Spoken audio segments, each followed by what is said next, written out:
நம் தமிழ் நேயர்களுக்கு வணக்கம். நான் உங்கள் மீனா.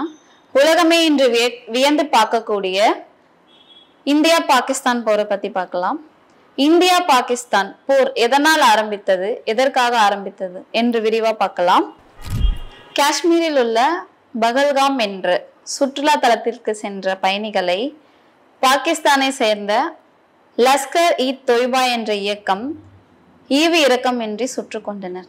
இது எதற்காக அவங்க பண்ணாங்க, ஏன் பண்ணாங்க, எதற்காக பண்ணாங்கன்னா மதங்களை குறிப்பிட்டு நீ இந்த மதமா என்று மதங்களை குறிப்பிட்டு சுற்று கொண்டனர். இதனால் ஆத்திரமடைந்த இந்தியா பாகிஸ்தான் அடிப்படை ஆதாரமான குடிநீர் சிந்து அணையை மூடிட்டாங்க.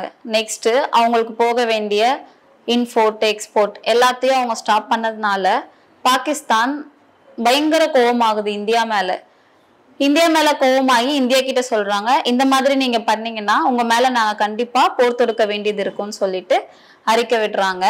பாகிஸ்தான் சொன்ன அறிக்கையினால இந்தியா என்ன பண்ணாங்கன்னா முப்படை தளபதிகளோட ஆலோசனை பண்ணி மே மாதம் 7ஆம் தேதி சிந்தூர் என்ற ஆபரேஷன் எடுத்துட்டு வராங்க. சிந்தூர் என்ற ஆபரேஷன் அப்படின்னா, சிந்தூர் எதை குறிக்கிறது அப்படின்னா, பெண்களோட நெத்தியில இருக்க குங்குமத்தை அழித்ததுனால இந்த ஆபரேஷன் கொண்டு வரப்பட்டது. இறந்து போன 26 சுற்றுலா பயணிகளோட நீதிக்காகவும் அவர்களின் குடும்பத்தாரின் கோரிக்கைகளை ஏற்று இந்த ஆபரேஷன் கொண்டு வரப்பட்டது. அதன்படி சிந்து ஆபரேஷன் நடைபெற்றது. இதில் தலைமை தாங்கிய அந்த 2 பெண்கள் யார், அங்கு நடந்தது என்ன, இனி பார்ப்போம்.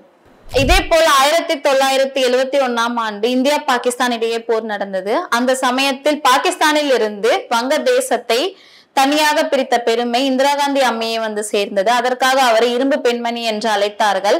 அதே போல் சிந்தூர் ஆபரேஷனை 2 பெண்கள் சாதித்துள்ளார்கள்.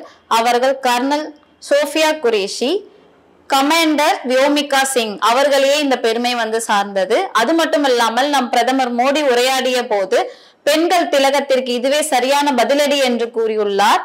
இந்த போர் தொடர்ந்தால் மறுபடியும் இந்தியாவின் பதிலடி மிகவும் பயங்கரமாக இருக்கும் என்று எச்சரித்துள்ளார். உங்கள் நாட்டையே நாங்கள் இல்லாமல் ஆக்கிவிடுவோம் என்று கூறியுள்ளார். சிந்தூர் ஆபரேஷன் 3.0 தொடரும் என்று அறிவித்துள்ளார்.